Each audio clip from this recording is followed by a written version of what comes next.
There are two distinct camps when it comes to talking about how to use AI for creative work, and honestly, they can't stand each other. On the one side, you've got the purists. To them, letting AI touch your creative process is cheating. It discredits the work, it dumbs it down, it makes it not really yours if the robot had any part in it. They'll use AI for the boring tasks that they don't want to do, but the creative process is sacred, and using AI there would be downright blasphemous. On the other side, you've got the junkies. These are the people who've wired AI into everything, and they couldn't care less about the process as long as the work gets done. For them, AI is an easy button. Push button, publish, repeat. They're shipping more than they ever have, and they don't really care how. The purists are right that something real gets lost when you hand the whole thing over to AI. The junkies are right that refusing to touch AI is a great way to get lapped. Both sides have a fundamental flaw in their approach though. They view AI as this binary switch. It's either on or it's off. AI though is not a switch, it's a dial, and your best creative work lives somewhere in the middle of those two extremes. So the question we should be asking is not whether to use AI, it's where to use AI and how to do it intentionally to amplify our human voice and taste. As someone who didn't think they were creative and who has now published hundreds of videos, thousands of podcasts, and makes my living as an internet creator, I can tell you creativity is not some mysterious black box. It's a system, it's a formula, and I've identified a framework that I call the Creativity Flywheel, and I believe this is at the heart of every prolific creator's process. In this video, I'm gonna show you how you can leverage AI to do your best creative work by applying it intentionally to the specific stages of that framework. I'll show you the 5 places that I use AI and the 1 place that I never will. So let's start by talking about the Creativity Flywheel. This is a simple framework that helps show how the sometimes mysterious creative process actually works. And there are 5 stages to the Creativity Flywheel: capture, curate, connect, cultivate, and create. So let's walk through these one by one. First, capture what resonates. Second, you curate what's useful. Next, you connect your notes and you give them context. Then you cultivate your ideas and you let them develop. And then finally, you create something new from the component pieces. Now, I call this framework the Creativity Flywheel because each stage feeds the next. What you capture becomes the raw materials that you curate. What you curate gets connected to what you already know and given context. And that becomes the seed of what you eventually create and put out into the world. And here's the part that a lot of people miss. When you hit that last stage, the act of creating something new from the component pieces that you've collected, that actually sharpens your thinking and it primes the pump for what to capture next. So the flywheel keeps spinning, and each turn not only produces more output, but also is easier than the one before it. So as you build momentum, it actually makes creating easy and effortless. But it doesn't happen by accident, it doesn't happen by default, and that's why we need a framework for this. Each stage is a different kind of work, which means that AI gets deployed differently at each stage, a different setting on the dial, if you will. So in some stages, AI is genuinely helpful. In others, it will quietly undermine the exact thing that makes your work worth anything when you get done with it. So the goal is to use AI to eliminate friction in the wrong places, but to add it back in the right ones. So let's walk through this flywheel together and we'll find the right setting for each stage. The first stage is capture. This is where the flywheel starts, and it's actually the stage where AI matters the least. Why? Because AI can't tell you what's actually worth paying attention to. Now, my personal rule is to capture what resonates, not what you think might be important someday, not what everybody else is looking at, not what an algorithm decided was relevant. What actually piques your curiosity right now. So let me explain what I mean by the word resonance, because this may be the single most important idea in this whole framework. Get this wrong and everything breaks. I grew up playing the violin. A violin is an acoustic instrument that makes sound by drawing the bow across the string and causing a reverberation through the body of the instrument itself. So when you play the violin, you can feel it. You can feel that reverberation. It moves through you. And that feeling is almost exactly what it's like when you come across a genuinely good idea. When you come across something that really resonates. It hits differently. You feel it. It causes a reverberation in your soul. So when you're capturing things, make sure to look for that signal. It's not something you think you might need someday. It's something that piques your curiosity in the moment. Those are the things that you want to capture, the things that are useful. So capture fast, but only capture what resonates. Personally, I do this using drafts on my iPhone. Whenever I find something I want to capture, I put it in there. If it's an idea, I'll also add the idea : prefix before the idea so it's easier to spot when I'm cleaning out that inbox. Often I get those ideas when I'm out for a run, so I'll also use drafts on my Apple Watch to dictate the idea if I don't want to pull out my phone. And that's actually a pretty good example of where AI fits in this stage, because eliminating friction when capturing something that resonates is a really good idea. So voice to text, quick capture tools, cleaning up a messy voice memo so it's actually legible later, all of that is fair game because all it's doing is removing the friction between the idea and the note. If we don't capture the thing when we notice it, we're not going to remember it later when we need it. But here's the trap, and it's a big one. Do not let AI decide what is worth capturing. The resonance filter is you. It's your attention. It's your experiences. It's your perspective. No AI is going to have that. And without that resonance, what you're left with is just a bunch of noise. So at the capture stage, let AI kill the friction, but never let it replace the feeling. The second stage is curate. And before we get into this, there's something that took me a long time to learn that's really important. You cannot judge the quality of an idea the moment that you have it. We tend to overvalue our ideas when we first have them. But if you insert a little space between when you capture an idea and when you pick it up and look at it again, you can start to see it for what it really is. Now, this is important because we don't want every idea we capture to ultimately end up in our PKM system. We want the best ones. We want the quality pieces to work with. So think of yourself as the curator in the museum of your mind. What makes a museum collection valuable isn't just what's in it. It's what's been left out of that collection. The things that didn't make the cut are what increase the value of the ones that did. So about once a week, sometimes longer, I go through everything I've captured. If I'm still excited about those things after I've gotten some distance from capturing them, that's a pretty good signal that there's something there worth keeping, and it gets transferred into Obsidian. But everything else gets deleted. I would estimate that only about 10% of what I actually capture makes that cut. The other 90% I just let go, trusting that if an idea is really important, it's going to come back to me. And you know what? It always does. So this is the stage where we want to add intentional friction into the process. You actually do not want a frictionless pipe from your capture bucket straight into your notes. And you definitely do not want to automatically pipe in everything that you capture. That extra step, that little bit of time, is the quality filter that makes sure only the best stuff makes it through. And when you have quality pieces to work with, creativity becomes a whole lot easier. Now, this is where using AI is most tempting, but it's also where it's the most dangerous. You absolutely do not want to use AI to help you decide which things should make that cut. By its very nature, AI tends toward the average. Summarizing compresses toward the representative, the gist, the main points, the average of what's there.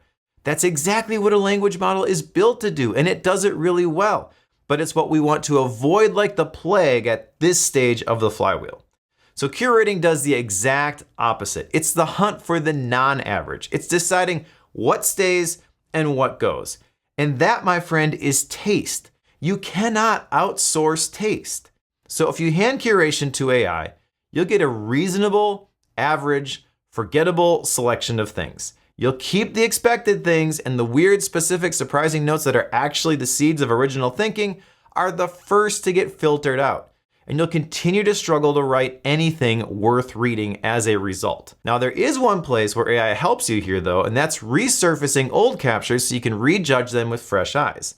That can be useful if you decide to keep those things around. But the decision about whether something stays or goes is and always should be yours. Okay, so we're 2 stages in, and I know some of you may be thinking, Mike, it kind of sounds like you barely use AI at all. You sound like a little bit of a skeptic. Well, stick with me because things are about to get very interesting, but only if you have quality material to work with by following the capture and curate phases so far. Okay, so the 3rd stage is connect, and this is where you connect your ideas, and it's the first place where AI actually earns its keep, but you do have to understand why.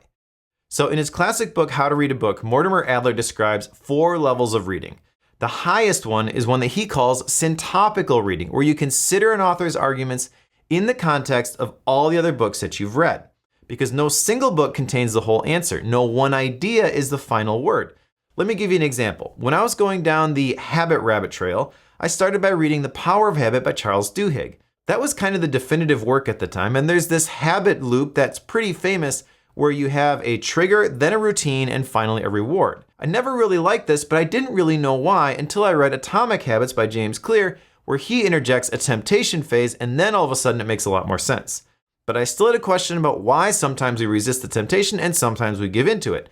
So Tiny Habits by BJ Fogg helped add the context around all of this with the Fogg behavioral model. So all of this comes together, and that's syntopical reading in action. My understanding of the topic of habits was greatly enriched by combining the pieces from each of these books into my own opinion note in Obsidian, where I codified what I really think about it. And I believe there's a PKM parallel here for how we manage our notes and ideas. You see, I believe ideas and notes gain value exponentially when they're connected and given a broader context. And this is where the best creative thinking actually happens, because creativity is really just connecting existing dots in new and interesting ways. The trouble is your best dots can be buried in your notes that you forgot you ever wrote. So you may be wrestling with a problem today and the note that cracks it open is sitting in your vault from 3 years ago, and you never make that connection manually because you don't even remember writing it. And to be clear, that is okay. You don't need to constantly be digging up old notes. Just the fact that you are priming the pump by capturing those things, your brain is connecting these things in your subconscious all the time. But what if you had a collection of your best ideas and you had an assistant who could help you locate and reference them when you need them? That's what AI can do. So this is one part of the process where AI does something that genuinely you can't really do on your own. It can read across your entire vault and surface a connection that you'd never spot, a note from 3 years ago that speaks directly to the thing that you captured this morning. That's not AI replacing your thinking, that's AI extending your reach. But here's the caveat you have to keep in mind. AI can only propose connections. It cannot tell you which ones actually matter, and it will happily invent links that sound profound and turn out completely hollow if you let it. So treat its suggestions as recommendations, but not truth. Think about the desire paths that appear on university campuses. A desire path is an unplanned route or path, such as one worn into a grassy surface by repeated foot traffic that is used by pedestrians in preference to or in the absence of a designated alternative.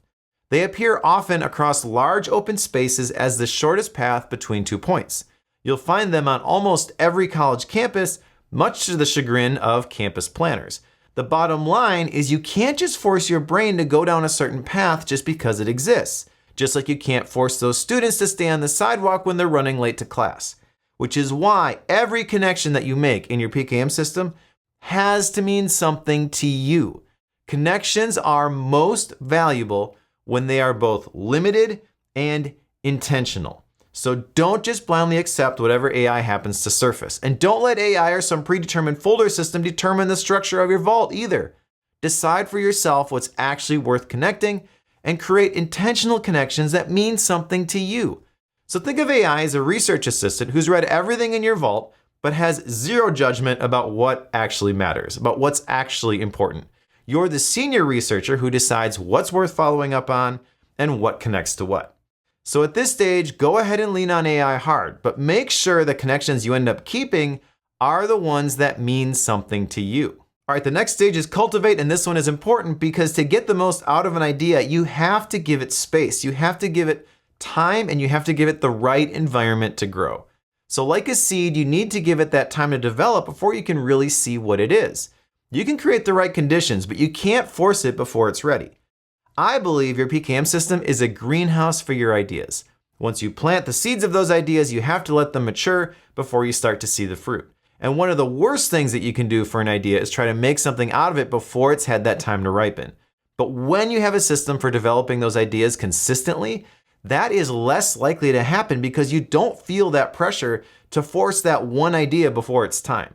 When you don't have many ideas to work with, the tendency is to try and make something of it before it's ready. But that fear disappears the more that flywheel keeps turning because you always have more ideas to choose from. This is also a great place to use AI as a thinking partner. If you want to play with an idea, use AI to pressure test a half-formed argument, ask it to play devil's advocate, or ask it what you're missing to show you the strongest possible version of the other side, it's like having a sharp collaborative partner on call who never gets tired of you asking them questions. So this is where we start to step on some toes. The purists do not like to have AI influence their thinking, But I believe that creative work is better when you use AI for brainstorming.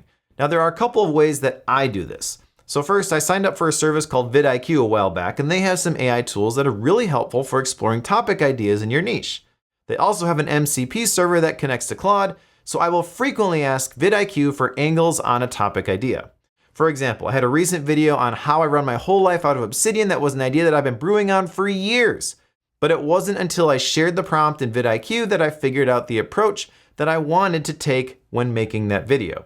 Now, once I nail down the approach, I'll also have vidIQ help me with the structure of the video. I'm terrible at writing hooks, but if you've been a subscriber to my channel and you've noticed that they've gotten a lot better in the last couple of months, that is 100% because of help from vidIQ. So my favorite prompt is, I want to create something on the topic of X, help me brainstorm it. But there are some other really useful prompts at this stage, like give me the strongest counter argument to this. What assumptions am I making that I'm not aware of? Explain my own idea back to me in different words. Every one of these forces you to reckon with the holes in your thinking before you actually ship your idea. But here's the line I will not cross. I will not let AI supply the perspective. Often what it gives me is a fresh angle, but I dislike the details or it gets something completely wrong. That happens pretty often, which just goes to show that you cannot delegate the understanding. The whole point of cultivating an idea is that you're the one developing a particular point of view, wrestling it into something that you actually believe with conviction. So if AI does the wrestling and you just accept its conclusions, you haven't cultivated anything. You've read a summary of someone else's thinking. So use AI at this stage to sharpen what you think, but not to think for you. Okay, the last stage of the creativity flywheel, and the one a lot of PKM folks completely miss, is to actually create something new from the component pieces that you've collected. So I like to think of ideas as individual mental Lego bricks. On their own, the pieces don't look all that special, but when you combine them, you end up making something completely new and original. This is something that took me a while to understand. For a long time, I thought I just wasn't creative. And then I read Steal Like an Artist by Austin Kleon, and finally it clicked. I realized that when you create something new, you're simply connecting pre-existing dots in new and interesting ways. In other words, everything's a remix. The trick is having good pieces to work with. But once you got the pieces, you still have to make something out of them. They don't do any good sitting in nicely organized bins that you never open. And this is where a lot of people get stuck because writing is hard. And if you're a perfectionist, staring at a crappy first draft can be genuinely painful. Which is exactly why I think asking AI to help you write can actually lead to better writing. But there is nuance here that's important to understand. Your mind works a lot like a water wheel. Information has to flow in, that's the capture stage, and information has to flow out, that's the create stage of the creativity flywheel. If there is no outflow, the flywheel stops turning. So getting the wheel moving by creating output is important and also the hardest part. So when I feel stuck, I have no qualms about asking AI for help. Sometimes I'll ask it to help me develop an outline. If I'm really stuck, I may even ask it for a crappy first draft just to break that blank page resistance. A mediocre first draft beats no draft every single time. You can edit something, you can't edit nothing. And the quality of the crappy first draft is vastly improved by two things. One is personal context, and two is quality material to work with, which is exactly why all that prior work in the creativity flywheel is so important. As tempting as it is, you can't just jump to the end. But if you stick with the framework, AI can be genuinely useful when you get to this stage. Here's the line you can't cross though. You have to protect your voice. The entire point of the flywheel is to publish work that is unmistakably yours. And the second that AI just writes it, really writes it, it starts to lose something. It goes flat. It starts to sound like everything else on the internet. Why? Because your voice gets muffled. The taste is removed.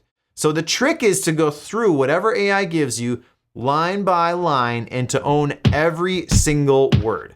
It has to be authentic, but it does not need to be original. Remember, everything's a remix. Not every remix is worth listening to though. So for me, every sentence has to pass one test. Would I actually say this? Is this how I think? If it doesn't pass that, then it gets rewritten. And here's the counterintuitive part. When you use AI this way, it actually makes your writing better, but it does not make it faster because you're still doing all the thinking, all the revising, all the line by line work. You're just starting from something instead of nothing. For perfectionists who are stuck staring at a blank page, that difference is everything. If using AI to get a crappy first draft is what it takes to get the output that you need to get the flywheel going, that's okay. The trick is to publish consistently. It's the quantity that produces the quality. So, bottom line, should you use AI in your creative process? I would say yes, and I'd encourage you to use it everywhere, but use it intentionally. Capture, curate, connect, cultivate, create. So in my opinion, there's a place for AI at every single stage, and refusing to touch it just means that you're doing hard things the hard way for no reason. If you want to play the game on master mode, that's fine, but you don't have to. And the same through line runs through every single stage if you decide you could use a little bit of help. AI can handle the work around your thinking. It just can't do the thinking. It can carry what resonates, but it can't feel it. It can propose the connections, but it can't tell you which ones matter. It can draft the words, but it can't create your authentic voice. So if I had to boil the whole thing down to a single sentence, it's this. AI can handle the work around your thinking, but it can't do the thinking for you. And holding that line might be one of the most important skills a creative person can develop right now. Not because AI is bad, it's an extraordinary tool. Steve Jobs once described the computer as a bicycle for the mind. That's how I think about AI. But the thinking is the whole point. The thinking is what makes the work interesting. You can't delegate that. You can't outsource that. It's what makes you, you. So if you're looking for permission to use AI to create, here it is. Go ahead and use it. Use it everywhere. It has real practical value in just about every part of the creative process. But remember, it can't provide the taste. That part is and always will be yours. All right, so that'll do it for this video on using AI to keep your creativity flywheel spinning. If you could use some help setting this up, I've actually got a cohort starting soon. I'm calling it Amplify, where I'll be teaching my exact workflow for writing and creating consistently using AI to amplify your human voice and taste. The goal is to help deep thinkers use AI tools to consistently publish their ideas online and do their best creative work. So if that's you, I'd love to have you join us. The cohort kicks off on August 11th, but I'm still putting the finishing touches on everything. So if you want the details when they're available, make sure to sign up for the waitlist using the link in the description below. Thanks for watching, and we'll see you in another video.